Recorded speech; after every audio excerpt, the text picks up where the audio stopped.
Assalamualaikum warahmatullahi wabarakatuh. Kami di sini akan presentasikan makalah kami yang berjudul Aset Instrumen Keuangan. Saya Citra Lestari sebagai moderator dan pemateri, dan teman saya Dian Pratiwi Stompul sebagai pemateri. Aset adalah harta berharga yang dimiliki individu atau badan usaha. Aset biasanya sangat berguna dalam dunia bisnis, oleh karena itu, aset pada umumnya dimiliki nilai ekonomis, nilai tukar, dan nilai komersial. Sifat dan karakteristik aset ada 3. Yang pertama, merupakan suatu harta yang dihasilkan dari peristiwa atau transaksi yang dilakukan di masa lalu. Misalnya adalah properti yang dibeli sebagai bentuk investasi. Yang kedua, dapat dikendalikan dan dikuasai pemilik, baik individu atau badan perusahaan. Yang ketiga, punya manfaat ekonomi yang bisa didapat untuk masa depan. Jenis-jenis aset.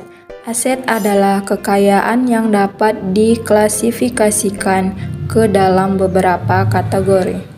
1.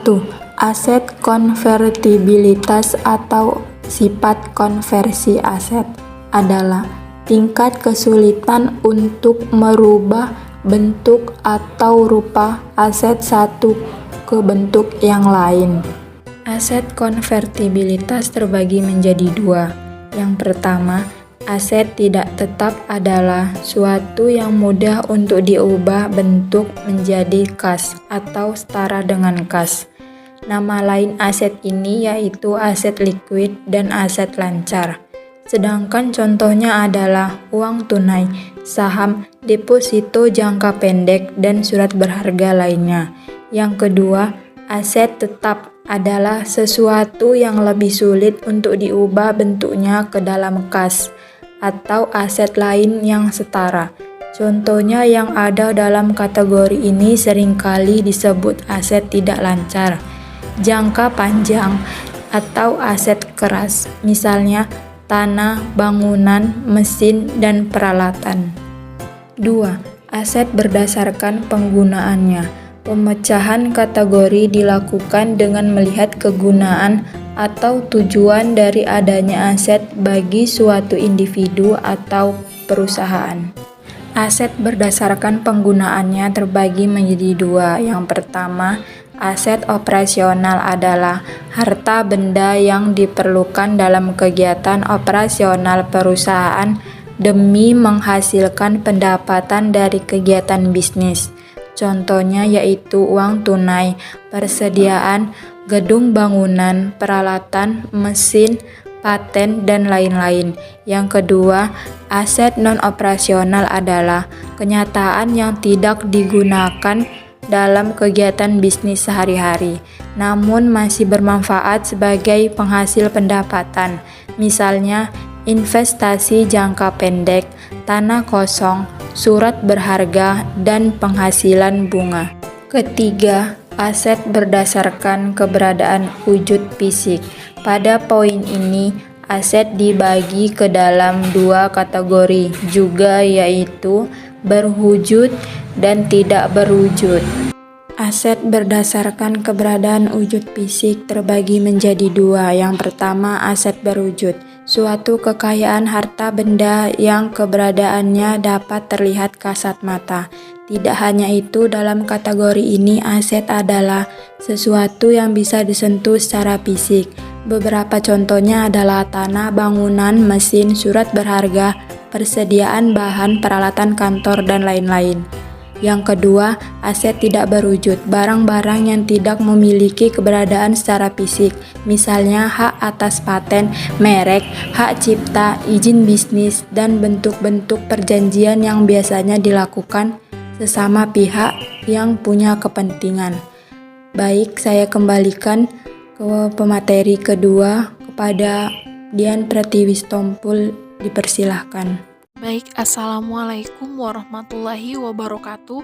Perkenalkan, nama saya Dian Pratiwi Stompul, NIM 2040 200002. Baik, terima kasih sebelumnya kepada saudari moderator yang telah memberikan saya kesempatan untuk menjelaskan sedikit dari instrumen keuangan. Baik, tanpa memperpanjang mukadimah lagi, langsung saja yaitu instrumen keuangan. Instrumen keuangan adalah salah satu aset yang dapat diperdagangkan atau paket modal yang bisa diperjualbelikan. Kebanyakan instrumen keuangan adalah kontrak yang dapat mengirimkan modal dengan cara yang paling efisien ke seluruh wilayah dunia. Instrumen keuangan adalah salah satu aset berharga yang dapat berupa uang kas, perjanjian dagang, atau sebuah bukti kepemilikan suatu semisal saham. Dan ada beberapa manfaat instrumen keuangan, yaitu yang pertama, menyediakan likuiditas, yang kedua, memberikan rasa aman, yang ketiga, memberikan pendapatan tambahan. Dan ada pula kekurangan instrumen keuangan. Meskipun menjanjikan manfaat yang besar, instrumen keuangan adalah mekanisme finansial yang tidak luput dari kekurangan. Berikut ini adalah beberapa contoh kekurangan. Yang pertama, terbatasan profit. Yang kedua, risiko likuiditas. Yang ketiga, biaya transaksi. Dan yang keempat, beban perusahaan. Dan ada pula beberapa jenis instrumen keuangan, yaitu yang pertama, instrumen derivatif, yang kedua, instrumen keuangan berdasarkan kelas aset. Dan lanjut, instrumen keuangan pengungkapan. Entitas harus untuk mengungkapkan informasi yang memungkinkan pengguna laporan keuangan untuk mengevaluasi signifikansi instrumen keuangan terhadap posisi dan kinerja keuangan. Dan lanjut, pengungkapan hierarki nilai wajar. Yang pertama, tingkat satu harga kuotasi pasar atau nilai kontrak terkini. Yang kedua, tingkat 2 input selain harga kuotasian namun dapat diobservasi. Yang ketiga, tingkat 3 input yang bukan berdasar harga pasar. Dan yang keempat, jenis dan tingkat resiko yang timbul dari instrumen keuangan.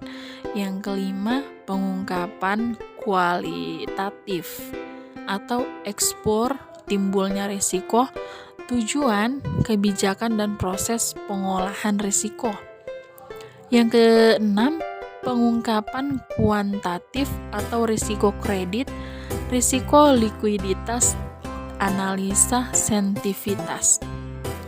Dan sekian hasil presentasi kami pada hari ini. Apabila ada kesalahan dalam ucapan, kami mohon maaf. Dan sekian, Assalamualaikum warahmatullahi wabarakatuh.